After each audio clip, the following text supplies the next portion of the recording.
Depth charge here for another math tutorial video. So here we go. So today we're going to solve the equation, specifically 5 equations, and the catch is no calculator. You are going to be told to not use a calculator on lots of different assignments, tests and assessments throughout your career. So that's what the purpose of this video is, besides solve the equation. And solving the equation is exactly what you would expect, which is solving for the unknown. X, t, u, v, w, whatever the variable is, you got to solve for the unknown. Now, when you're doing that, you've got to, quote unquote, move numbers around just to isolate the unknown letter or variable.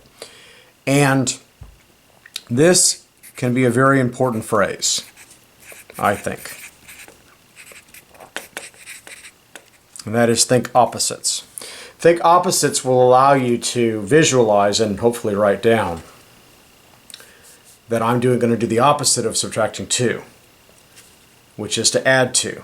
Now you can do whatever you want to this equation as long as you do exactly the same thing on both sides. But you have to choose a good thing to do, which is in this case to add 2, because what that does is it gets rid of the 2 here. You're left with the unknown, and that's literally it. We solved it in one step. So the solution should be that 17 is x. Now, you can check it, which you don't have to do in this case, but we're going to just to show the steps. When I check, what I do is I write down the original equation, the original problem, and I check that 17 is x. And do I get this? Yes, I do. So this is unnecessary, but it's helpful, and it confirms that indeed in this problem the unknown variable x is 17. One step and we're done. Moving on.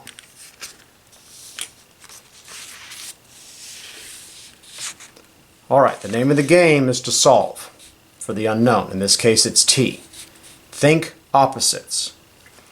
Well, there's only one operation going on here. The operation we care about is next to the unknown. Thinking opposites, we're going to not add 10, but subtract 10.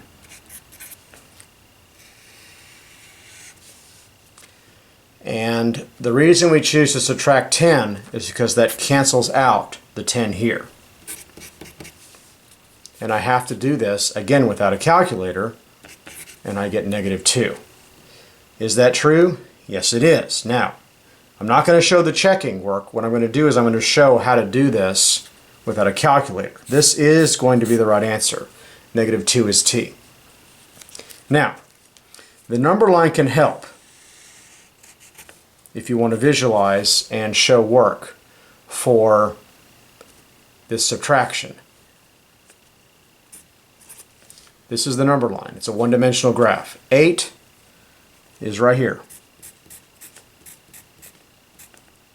There's 8. Right there. And what we do is we're going to subtract 10. Move backwards. 1, 2, 3, 4. To get to our spot, our new spot, which is negative 2. Right there. So we started at 8. And we entered at negative 2, and we got to our answer. This is unnecessary, but I think it's very helpful, especially if you have trouble visualizing and do it in your head, the operation of 8 minus 10. A calculator can do it, but as I said, in this exercise, these 5 exercises on this video, we're going to choose not to use a calculator. Number 2 is done.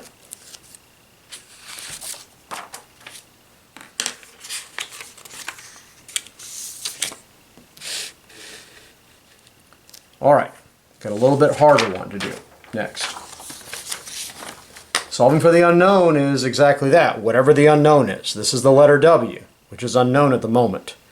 Think opposites. If it helps, write that down. Think opposites.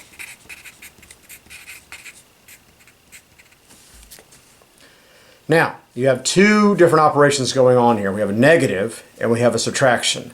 It doesn't matter which one you look at first. In my experience, dealing with adding and subtracting, is easier than dealing with dividing.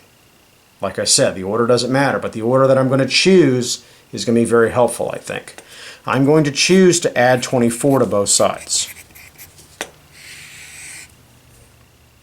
And what that does, we can do this in our heads hopefully. 27 is what we get here. This cancels out. And we're left with not W, but negative W.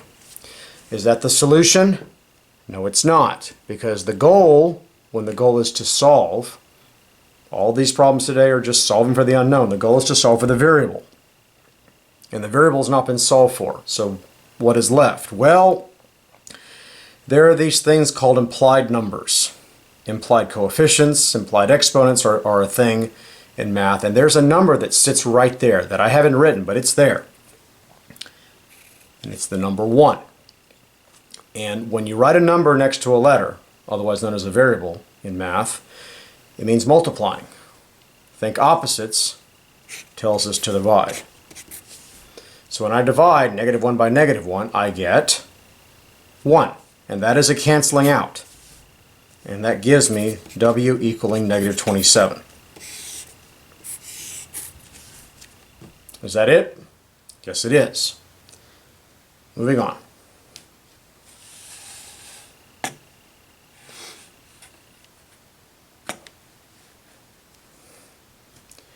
In number 4,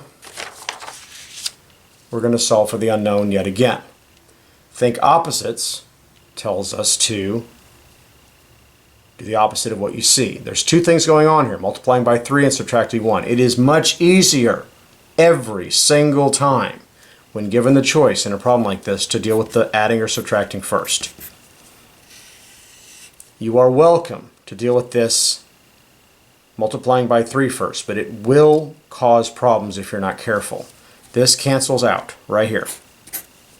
And you're left with 99 equals 3R.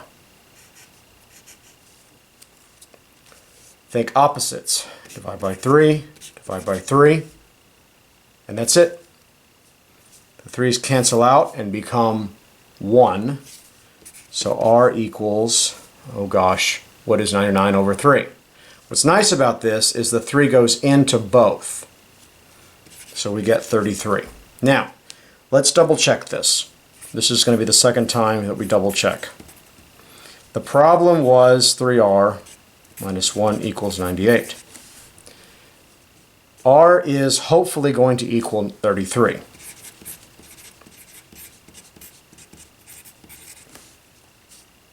Is that a true statement? Well, what is 3 times 33? Well, we can multiply out 3 times 33.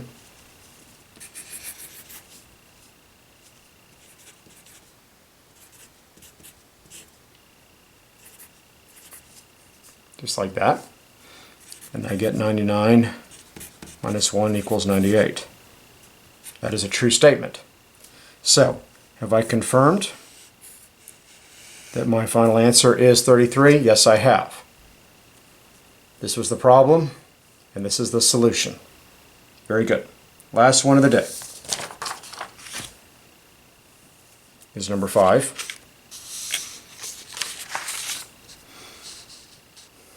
The name of the game is to solve.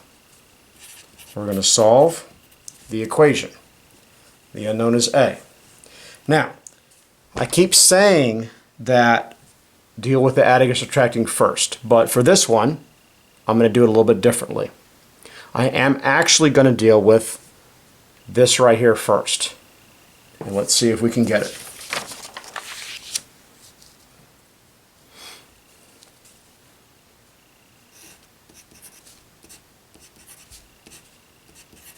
So what am I doing to every single term? I'm dividing by negative 2. This cancels out, and I'm left with 1. Minus 2 over 2 is 1. What is 0 over negative 2? Well, 0 divided by anything is 0. Well, great. This is much simpler. 1a minus 1 equals 0. I'm going to add 1 to both sides. This cancels out. 1a equals 1. This 1 is a coefficient. It's unnecessary, so I don't have to write it. All I did from here to here is I dropped the 1 coefficient, and I got it. Now let's double check it to end this. 1, if I put it in for a, can you imagine multiplying 1 as a times -2 plus 2, do I get 0? The answer is yes. So I've confirmed that this is the correct answer. So this involved a number of steps, and we got it.